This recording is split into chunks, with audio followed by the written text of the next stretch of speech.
சந்தியா, சந்தியா, வாங்க அங்கிள். வாமா police station போலாம். அங்கிள், என்னம்மா, ஏன் தயங்குற? வா. சாரி அங்கிள், சந்தோஷத்துல உங்களுக்கு ஃபோன் பண்றதுக்கே மறந்துட்டேன்.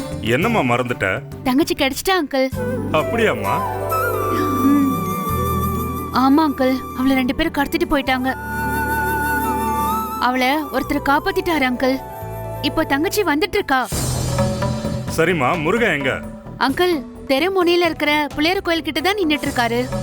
நீங்க வரும்போது பாக்கலையா? அங்கிள், நீங்க உட்காருங்க, நான் அப்பாவுக்கு ஃபோன் பண்றேன்.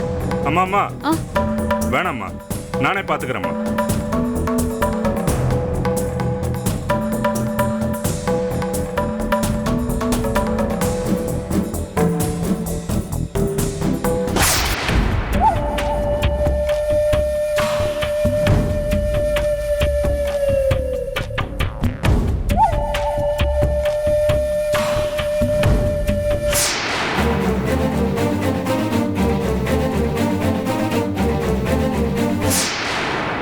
டேய், ஏன்டா அப்படி பண்ற? டேய், இவ்வளவு எதுக்கு ஃபாலோ பண்ற? ஐயோ, டேய் வாடா ஃபர்ஸ்ட்.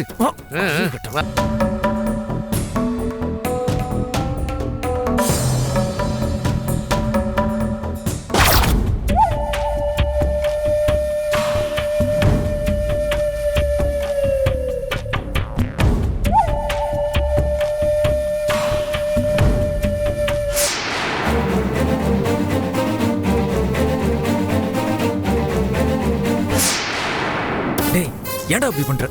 டேய், இவ வீட்டுக்கு வந்து இவளை ஏன்டா ஃபாலோ பண்ற? ஐயோ, டேய் வாடா ஃபர்ஸ்ட்.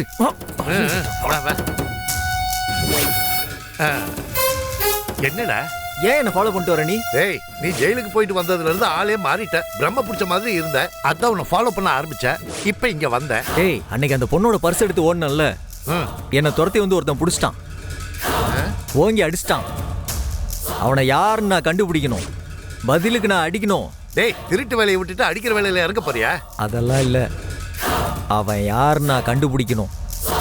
அவன் எப்படியா இருந்தாலும் இந்த பொண்ணுக்கு ஃபோன் பண்ணுவான்ல, அவன் தேடிட்டு வருவான்ல, அதுக்கு தான் காத்துட்டு இருந்தேன். நீ வந்துட்ட. டேய், இது வரைக்கும் அவங்க போன்ல என்ன பேசினாங்க? அந்த பொண்ணோட தங்கச்சியே காணுமா, அதுதான் போன்ல பேசிட்டு இருந்தாங்க. அதுக்குள்ள நீ வந்துட்ட, ஒண்ணுமே பண்ண முடியல. சரி, அதெல்லாம் அப்புறம் பாத்துக்கலாம். சரி போ. வா.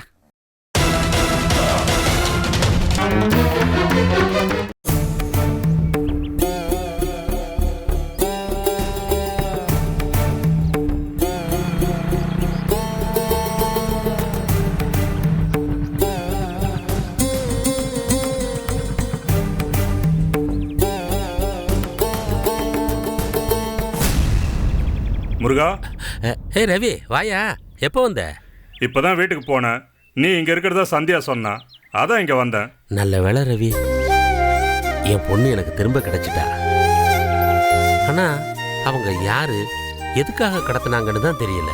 முருகா, நான் ஒன்னு சொல்லுவேன், நீ தப்பா நினைக்க கூடாது. சொல் ரவி. எனக்கு தெரிஞ்சு உன் பொண்ணை கடத்தினது அந்த அருண் தான்.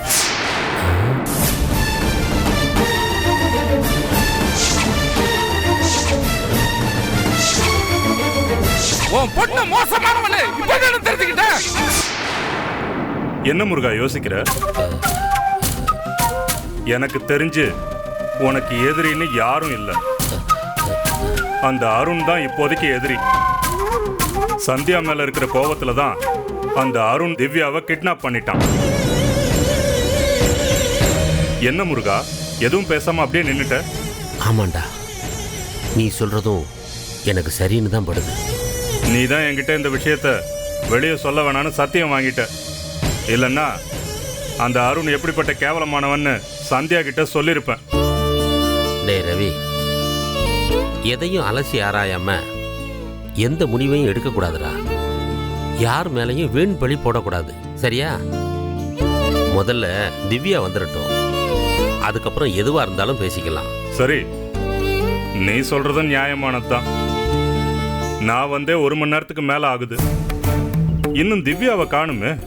அதான் நானும் யோசிக்கிறேன். இரு, எதுக்கும் சந்தியாவுக்கு ஃபோன் பண்ணி கேட்குறேன்.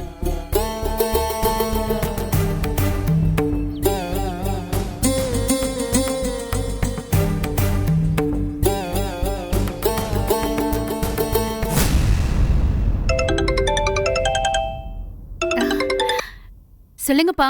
என்னம்மா சந்தியா, இன்னும் திவ்யாவை காணுமே? அப்பா, அவ அப்பவே கிளம்பிட்டதா சொல்லி ஃபைனான்சியர் இப்பதான்ப்பா ஃபோன் பண்ணி சொன்னாரு. அப்ப ஏம்மா இன்னும் வரல? சரிப்பா, எதுக்கும் நான் இன்னொரு தடவை அவருக்கு ஃபோன் பண்ணி கேக்குறேன். சரிம்மா.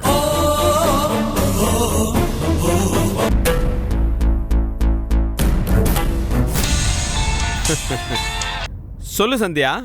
சார், என் தங்கச்சி திவ்யா இன்னும் வரல சார். மா சந்தியா, நான் அப்பவே அவளை ஆட்டோல ஏத்தி அனுப்பிச்சிட்டேனம்மா.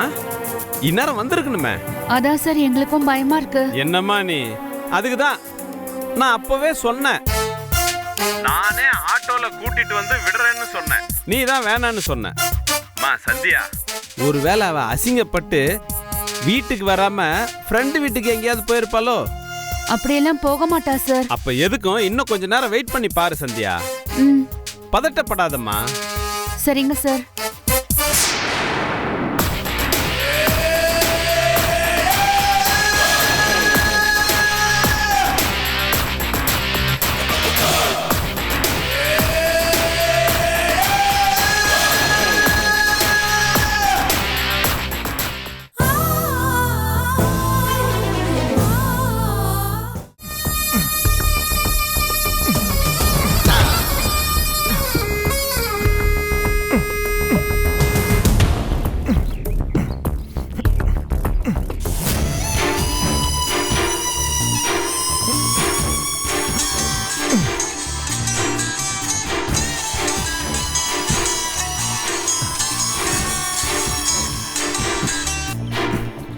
அண்ணே சொல்லுங்கண்ணே. டேய், எல்லாம் ரெடியா? எல்லாம் ரெடிண்ணே. திவ்யாவோட பாடியை மூட்டை கட்டி கொண்டாண்டேன். பள்ளமும் தோண்டிட்டேன். என்ன? நீங்க வந்தீங்கன்னா புதைச்சிடலாம். பக்கத்துல வந்துட்டேன்டா. சரிங்கண்ணா.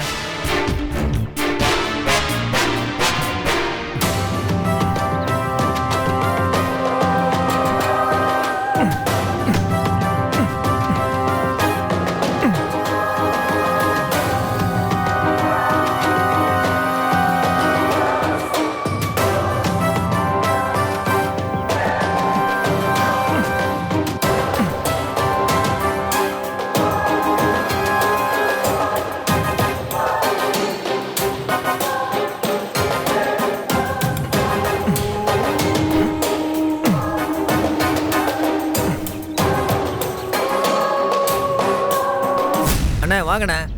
டேய், ரெடியா? ரெடிண்ணா. தூக்கு வா. டேய், கட்டிமா புடுறா. வா, என்ன வெயிட்?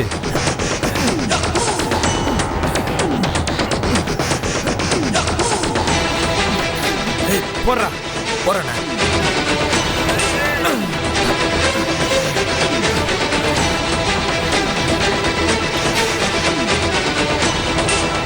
ஏய், மண்ணு போடுறா, மூடுறா.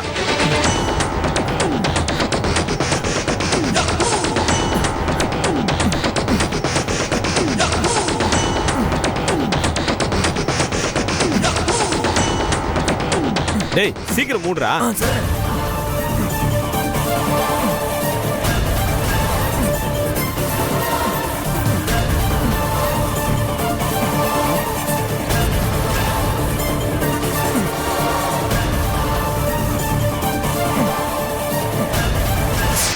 போதுமாண்ணா? போதும் போதும்.